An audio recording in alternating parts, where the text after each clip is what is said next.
coming up with song titles is really hard because those lyrical content, sometimes I'd just have to use my imagination. It's like looking at a painting or something in a museum, what does this make you think of? Oh, it makes me think of that. Okay, well, maybe I'll come up with, Yeah. I feel like you spend a lot of time trying to make sure you're keeping the listener interested in what's going on. So you have to constantly kind of work really hard to keep changing things and keep things interesting. For me, it was like, well, you take the lyrics and the vocals out of a song and then it automatically gets filled up with something else. And the other thing too, it's even though I'm making this kind of electronic music, my roots still lie in traditional music. There's still chord progressions, there's still melodies, there's still drum patterns, there's still bass lines. Yeah, it's not just soundscapes or anything like that. It's not just sound. So I'm trying to kind of merge everything because I'm a really big fan of some artists that make some records that are much more abstract than what I do.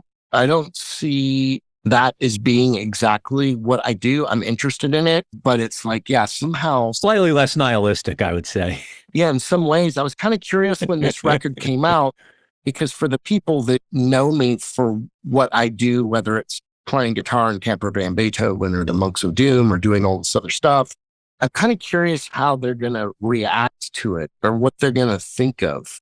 Because I was thinking they probably don't know a lot of the music that I'm into or that I was listening to when I made this. So I was kind of curious, like, what they were going to say. Some people were like, oh, yeah, like Tangerine Dream. Or then someone else was like, oh, this is Greg Lisher's Kid A, like the Radiohead record. And I thought, okay, all right. I hadn't seen that one coming, but that makes total sense. Yeah, your reference points. Yes. And it's funny, too, because synthesizers have, especially in the 70s, they have a role in rock music and they have a role in prog music. And so I feel like my other band, the Monks of Doom, we were touching off on a lot of prog. There's a lot of prog influences. Not necessarily from me, but I feel like when I did this record, prog influences came into this. Guy takes a few piano lessons and now he's Keith Emerson. I know, right? Never. I'd never be able to do anything like that. That's fun, though. Yeah. And it's like, and it's like, I love dub. So it's like, I feel like I was trying to grab elements of dub, progressive music, really into like British art rock, all these different genres, and see what I would end up making, not knowing what I was doing and just trying to create my own messed up version of this music. I mean, that's what I did. You're adding to the canon. You're adding to the lineage. Exactly.